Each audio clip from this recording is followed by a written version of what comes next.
Which One Are You? By Alex Kudria. Chapter 1. 100% Authentic. Audit Day -21. The laptop screen cast Mark's face in blue-white light. 6 in the morning. Still dark outside, and he sat at the kitchen table with his jaw working like he was chewing something he couldn't swallow. The refrigerator hummed.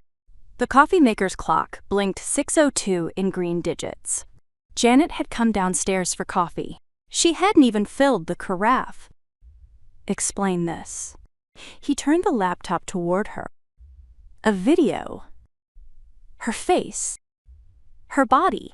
She was laughing, leaning into the camera, wearing the garnet pendant she'd lost 6 months ago at a construction site in Redmond. The woman in the video tucked a strand of hair behind her ear, the left one, the way Janet always did, and said something to someone just off frame. The audio was muted. The pendant caught the porch light. A small, red eye winking in the dark. Sophie touched it with one finger. The way children touch things given to them by people they trust, lightly, reverently, as if the weight of the object contains the weight of the relationship. She didn't know where the necklace came from. She knew Mommy gave it to her. She didn't know that the mommy who gave it to her was not the mommy standing on the lawn. She didn't know that there were two, or that the word mommy had become a contested term in a legal proceeding she would never see. She knew the pendant was red, and the chain was silver, and it was hers. Where did you get this? It was in a shared Proxy Life album. Tagged with your account ID? There are others. Janet set the carafe on the counter. The woman on the screen was wearing her face the way you'd wear a coat. Same freckle pattern above the collarbone, same asymmetric smile. But Janet had never filmed this. She had never leaned into any camera like that, not once in her life. Mark, I didn't. Run it through Grok. His voice was flat. Procedural. The tone he used when walking clients through breach reports. I already did. He turned the screen back toward himself and clicked. Another video.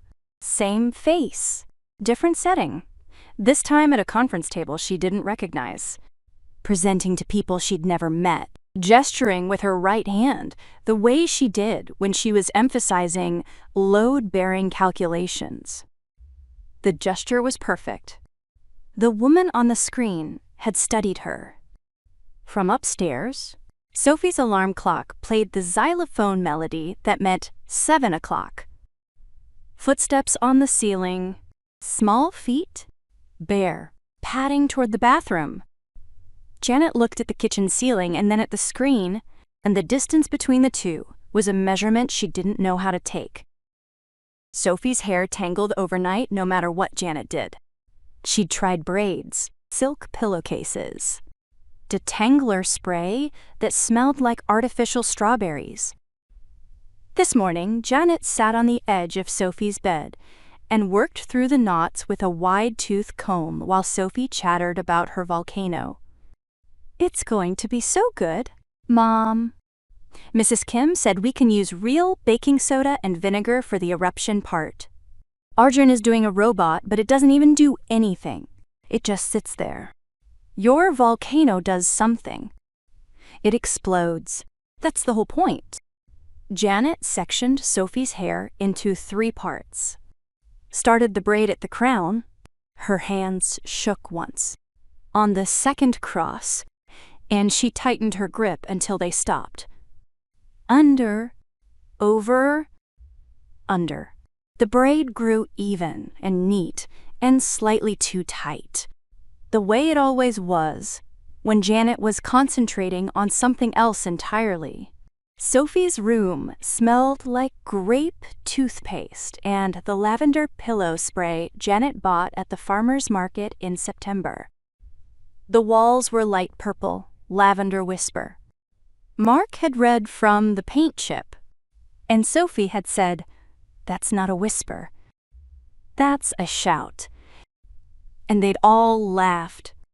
That was September, 4 months ago. A different century. "Mom, you're pulling." "Sorry, baby." She loosened. Kept braiding. Mark had the verification results pulled up when Janet came back downstairs. Sophie was eating Cheerios at the far end of the table, kicking the chair leg in a rhythm only she understood. Grok Aurora's interface was clinical. A column of metrics, each with a confidence bar. Voice pattern, 100%. Facial geometry, 100%. Micro-expression mapping, 100%. Behavioral cadence, 100%. Not likely. Not probable. 100%. The system didn't equivocate. "That score means the video is authentic," Mark said. He wasn't accusing. He was explaining, which was worse. As in, generated by your actual biometric profile. Not spliced. Not deepfaked. This is your face doing things your face actually does. The confidence score held at the top of the bar. It didn't waver. It sat there, perfectly still, the way only certainty can be still. Sophie looked up from her cereal. "Are both of you coming to the science fair?" "Of course." "Sweetheart." Mark didn't look at Janet when he said it. Sophie hummed and went back to her Cheerios. Janet drove Sophie to school at 7:45. NPR played weather. Partly cloudy, highs in the mid-50s. Marine layer burning off by noon. Sophie asked about the science fair setup, and Janet answered on autopilot, yes, they'd buy more baking soda. Yes. The poster board was in the garage. No, she couldn't use glitter because Mrs. Kim had sent 3 emails about the glitter policy. At the drop-off lane, Sophie unbuckled and grabbed her backpack. "Mom?" "Yeah?" "You seem weird today." "I'm just tired." Sophie accepted this the way children accept weather. She slid out and joined the stream of backpacks moving toward the entrance. Sophie's backpack bobbed through the double doors and was gone. Janet pulled forward. The crossing guard waved her through. She didn't wave back. She was still in the car when she pulled up the video again on her phone, parked at the gas station on Dexter Avenue. The pump clicked as numbers climbed. $2.37 a gallon, $2.40, $2.43. The pump handle was cold in the October morning.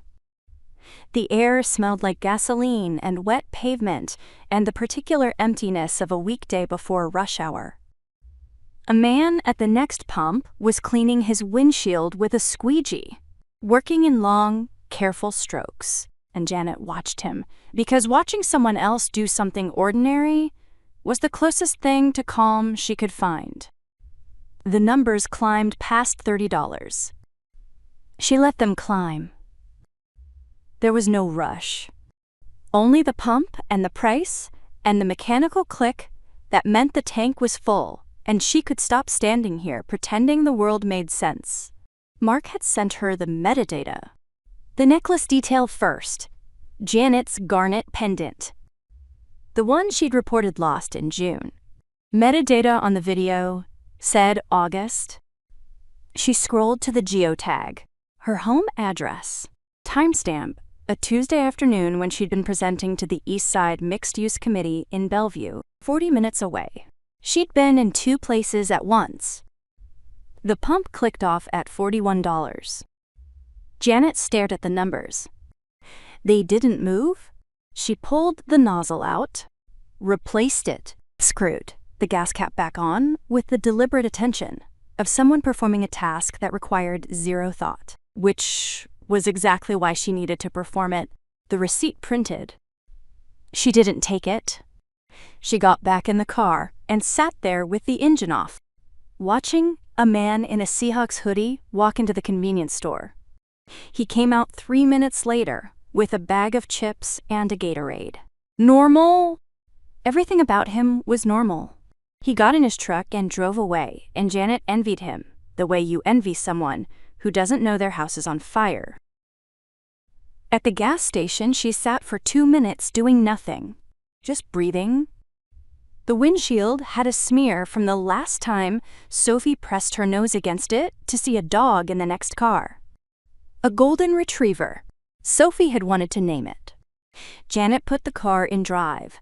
She passed the school zone, the crossing guard, the Safeway, where she bought Sophie's goldfish crackers.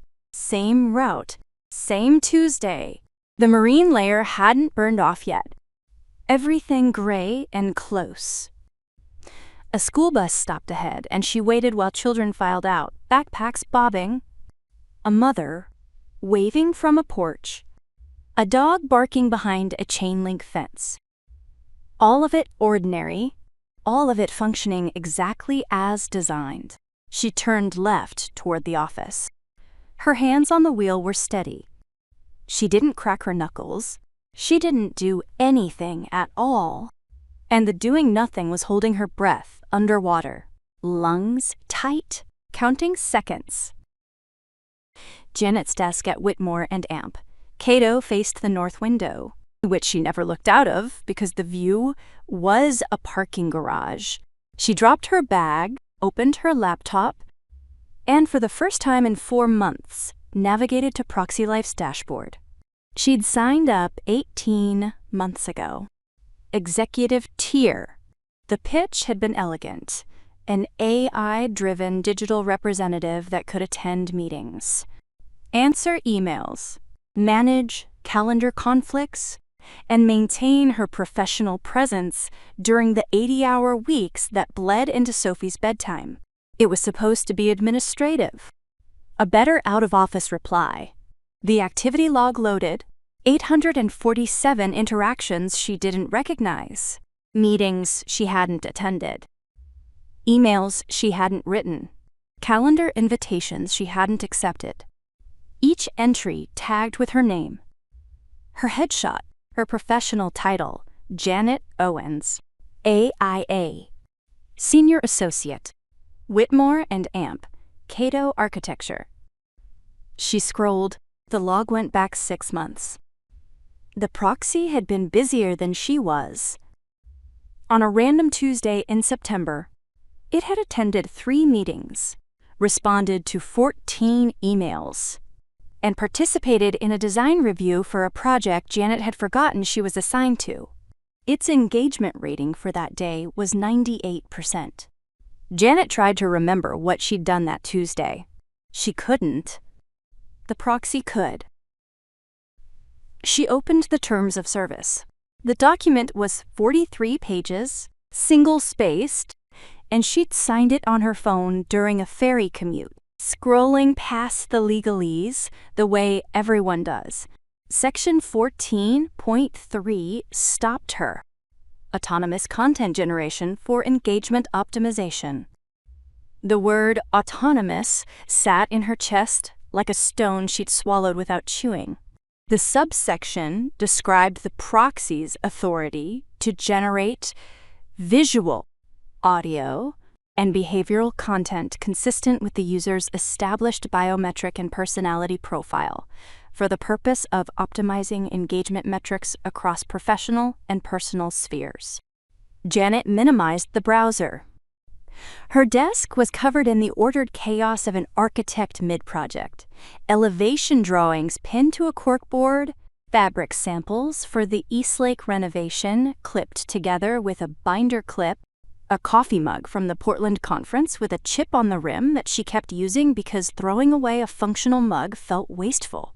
The 3D printer across the room was building Devon's residential project, a mid-century modern with a cantilever that was either brilliant or structurally dubious depending on who you asked. The nozzle traced its path, layer after layer. Janet watched it the way you watch